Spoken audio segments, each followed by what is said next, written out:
Assalamu alaikum guys, welcome back. Today we'll be discussing the last part of aneurysm. So today's topic is abdominal aortic aneurysm. Abdominal aortic aneurysm, also known as triple A. अब ये abdominal aortic aneurysm क्या है? Abdominal aortic aneurysm अगर abdominal aorta में कोई भी हिस्सा वो क्या हो जाता है, बल्ज आउट हो जाता है, तो उसे हम क्या कहते हैं? Abdominal aortic aneurysm. अब एब्डोमिनल एओर्टा की जो साइज है वो क्या है? 1.8 सेंटीमीटर टू 2 सेंटीमीटर ये नॉर्मल इनकी डायमीटर है एब्डोमिनल एओर्टा की। अब अगर ये मोर देन 3 सेंटीमीटर हो जाए तो उसे हम क्या कहते हैं कि ये एन्यूरिज्म है, एब्डोमिनल एओर्टिक एन्यूरिज्म है। Abdominal aortic aneurysm most commonly कहाँ पे होता है? मोस्ट कॉमनली ये इंफ्रारेनल होता है, मोस्ट कॉमनली इंफ्रारेनल। अब इंफ्रारेनल का मतलब क्या है कि ये जो एब्डोमिनल एओर्टा है ये यहाँ पे आया हुआ है और इसमें क्या 2 वेसल हिस्से गए हुए हैं, 2 वेसल्स, ये रेनल वेसल गए हुए हैं। अब इस रेनल आर्टरीज के नीचे जो ये पार्ट है ना, यहाँ पे मोस्ट कॉमनली एन्यूरिज्म बनता है, abdominal aortic aneurysm.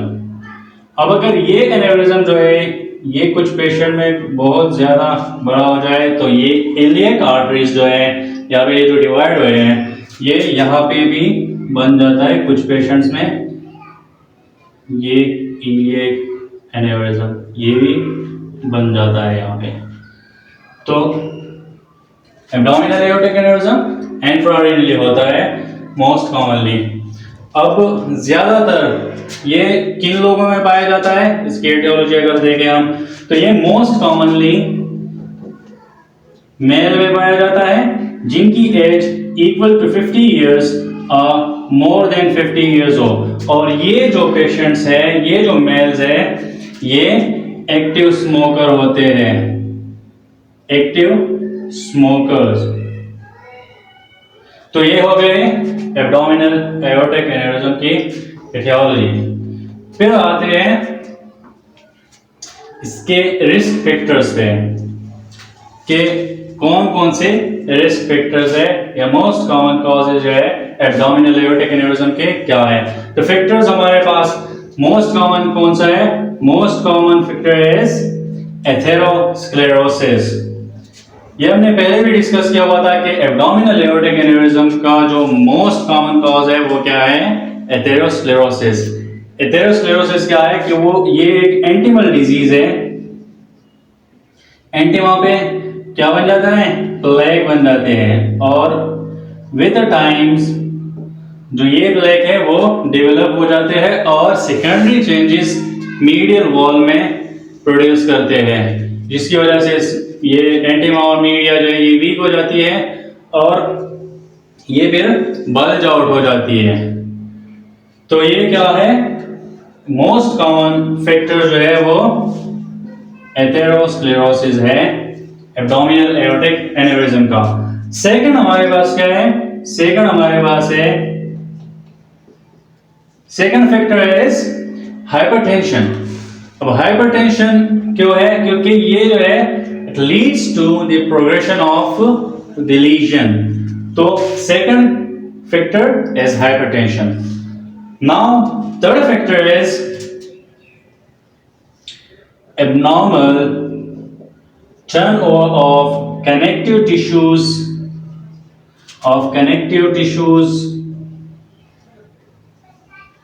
and media and adventitia। abnormal turnover होता है connective tissues का and media and adventitia। अब नॉर्मली क्या होता है कि ये कनेक्टिव टिश्यूज में क्या होता है कि ये कनेक्टिव टिश्यूज जो है एओर्टा के वो ओल्डर जो टिश्यूज होते हैं वो डिग्रेड होते हैं और न्यूअर और हेल्थियर जो है वो बनते हैं और डिपॉजिट होते हैं मीडिया ऑफ दी एओर्टा पे। बट यहाँ पे क्या होता है? यहाँ पे ये टर्नओवर जो है ये एब्नॉर्मल हो जाता है। नॉर्मल कैसे होता है कि या तो डिग्रेडेशन ज्यादा होगी डिफ्यूजिशन से।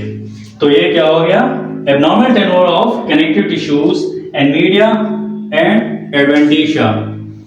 और ये क्यों होता है, ये इसलिए होता है क्योंकि एक एंजाइम है वो ओवरली एक्टिव हो जाता है। कौन सा एंजाइम, मैट्रिक्स मेटेलो प्रोटीनेजेस। मैट्रिक्स मेटेलोप्रोटीनेजेस और MMPs। अब ये मैट्रिक्स मेटेलोप्रोटीनेजेस एंजाइम क्या करता है, ये डाइजेस्ट करता है कनेक्टिव टिश्यूज को in the wall of aorta. ये कनेक्टिव टिश्यूज के जितने भी कंपोनेंट्स है उनको डाइजेस्ट कर सकता है। इलास्टिन हो गए, कोलेजन हो गए, फाइब्रोनेक्टिन हो गए, प्रोटियोग्लाइकेन, ये सारे जो है ये डाइजेस्ट कर सकता है मैट्रिक्स मेटेलोप्रोटीनेजेस एंजाइम। अब दूसरा एक एंजाइम होता है, दूसरा एक एंजाइम है वो क्या है, TIMs, tissue inhibitors, tissue inhibitors of matrix metalloproteinases, tissue inhibitors of metalloproteinases. Short form में क्या होगा, टिम्स। अब ये एंजाइम क्या करता है, ये मैट्रिक्स मेटेलोप्रोटीनेजेस एंजाइम की अनचेक एक्टिविटी को अलाउ नहीं करता। अब हेल्थियर पर्सन में ये दोनों एंजाइम जो है ये बैलेंस में होते हैं। अब जिनको मोस्ट पेशेंट जो है वो एब्डोमिनल एओर्टिक एन्यूरिज्म जिनको होता है उनमें इनहेरिटेड डिफेक्ट होता है। इनहेरिटेड डिफेक्ट क्या होता है कि ये जो मैट्रिक्स मेटेलोप्रोटीनेज एंजाइम या तो ओवरली एक्टिव होंगे या दूसरा ये हो सकता है कि ये टिश्यू इनहिबिटर ऑफ मेटेलोप्रोटीनेज एंजाइम जो है ये अंडर एक्टिव होंगे। तो ये दोनों डिफेक्ट हो सकते हैं एब्डोमिनल एओर्टिक एन्यूरिज्म के पेशेंट्स में। इस डिफेक्ट की वजह से क्या होता है, they have a tendency to over destroy the connective tissues of aortic media and adventitia. Now, variants of abdominal aortic aneurysm. We have two variants. First is inflammatory abdominal aortic aneurysm, and the second one is mycotic abdominal aortic aneurysm. An inflammatory abdominal aortic aneurysm, the aneurysmal wall is heavily infiltrated by the lymphocytes, plasma cell, macrophages, and giant cells. So now this becomes a dangerous issue because these cell produces growth factor which may develop fibrosis, peri-aortic fibrosis. And mycotic abdominal aortic aneurysm, इसमें क्या होता है कि ये जो aneurysmal wall है यहाँ पे इन्फेक्शन स्टार्ट होता है। क्यों होता है, क्योंकि यहाँ पे जो है ना, यहाँ पे आ जाते हैं माइक्रोब्स। मोस्ट कॉमन ऑर्गेनिज्म है salmonella which comes from the Salmonella gastroenteritis.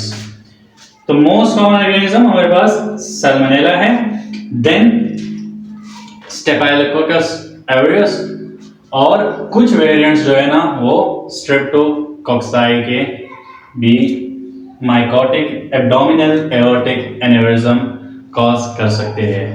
Now come to the clinical features. तो क्लिनिकल फीचर्स में पल्सटाइल या एक्सपेंसाइल, पल्सटाइल प्लस एक्सपेंसाइल मैसेज बन जाते हैं यहाँ पे।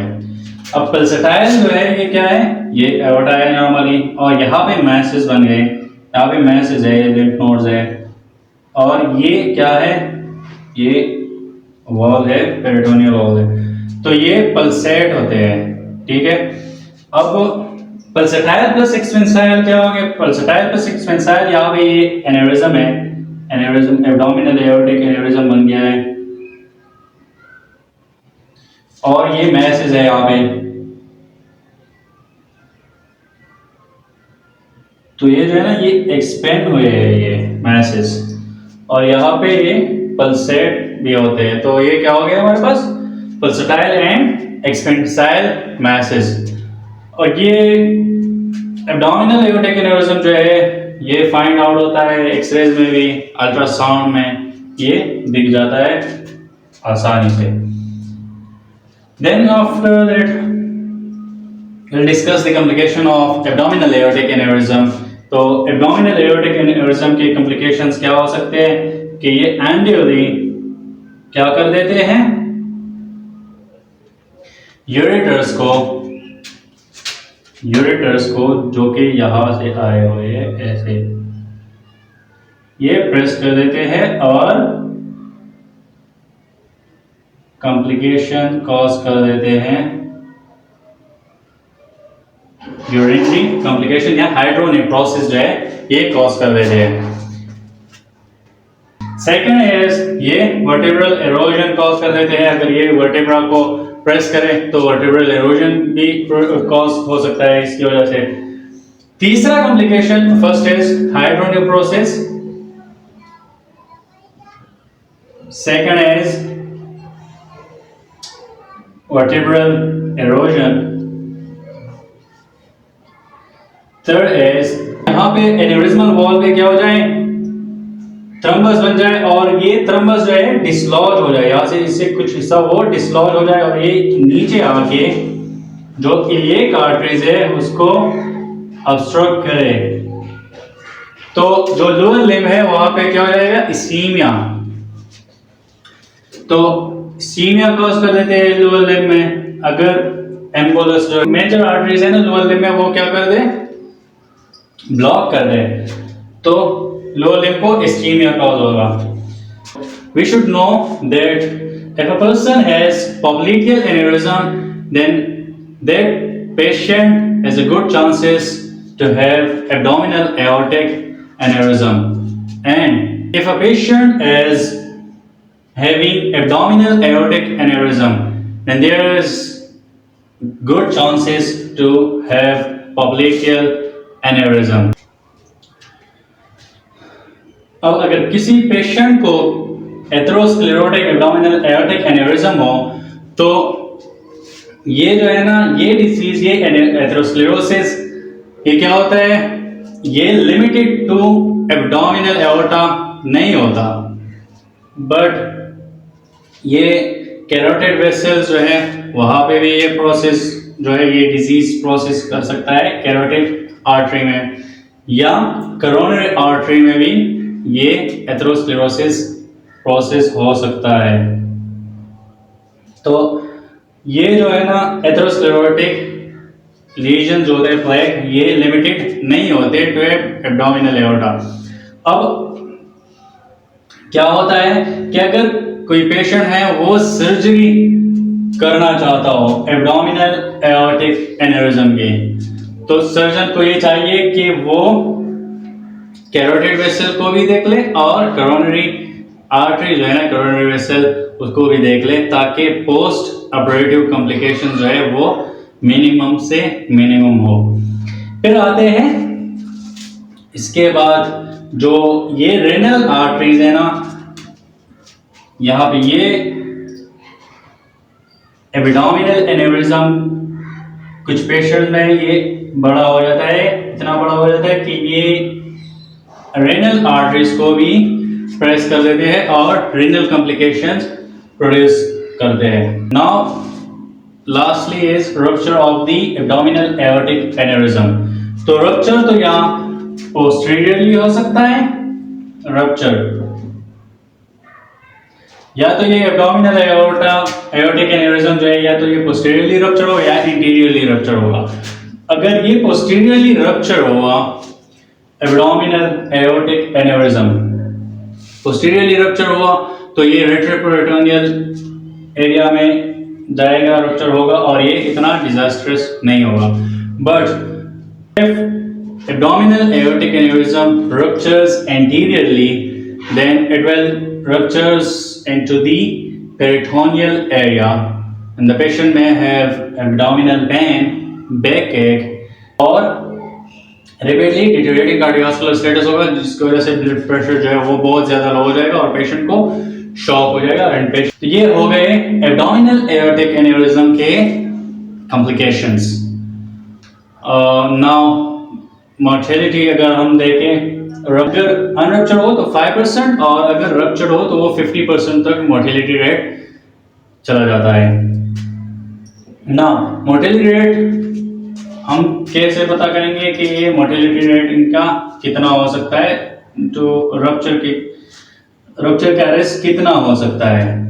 तो एब्डोमिनल एओर्टिक एन्यूरिज्म अगर मोर देन 3 सेंटीमीटर इनकी डायमीटर हो तो ये क्या होगा, ये तो एब्डोमिनल एओर्टिक एन्यूरिज्म होगा। But if the diameter goes up to 4 to 4.9 centimeter, then the risk of the rupture will be 1%.